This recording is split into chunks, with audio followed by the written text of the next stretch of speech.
Big Friday, my daughter work and my daughter page me and say, yo, she want make some patty later. So I don't know the thing go.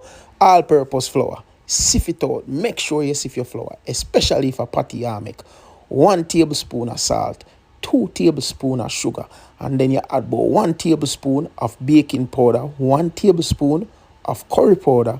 And then 1 tablespoon of turmeric. Once you have that done, you go add 2 sticks of butter and you go work that into your dough. Mix your dough very well and get all the ingredients well mixed into the dough. Then you add about a half a cup of milk, cold milk preferably, and a half a cup of ice cold water, and then you bring it all together. Get your dough well kneaded, and you can keep adding flour to the mixture as needed.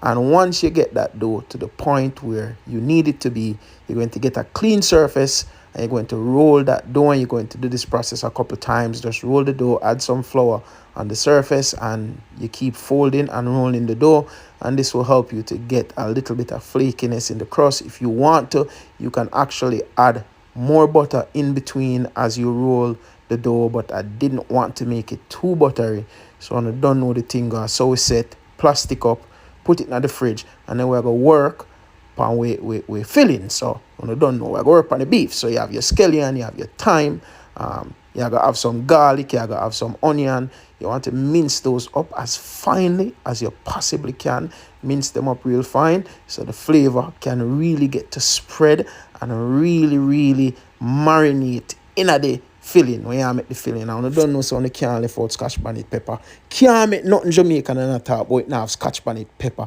and it don't have some pimento seed. We love the coconut oil, so we kind of run things with the coconut oil and then start get with seasonings and with herbs and spices all sauteed up.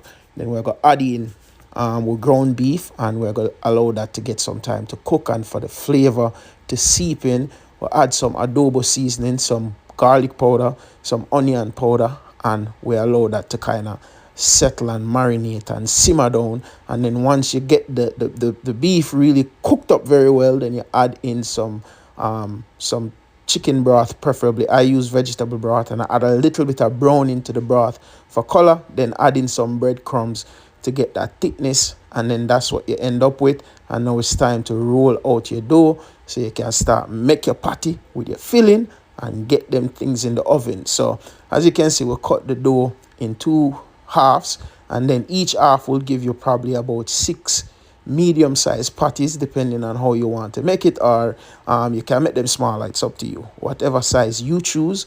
But as you can see, we'll roll the dough out, and then once you get to the thickness that you desire, you're going to need something to shape your dough if that's the way you choose to do it. Again, you have a lot of freedom in terms of how you kind of make these dough, the shape you make them in. Here I use a square container to cut the dough in a square, and these are very small. These patties are more of a cocktail or a miniature size. I did make some regular size ones as well, as you can see here.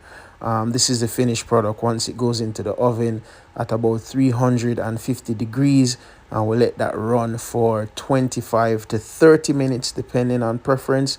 And this was the finished product. Go try it. Boom.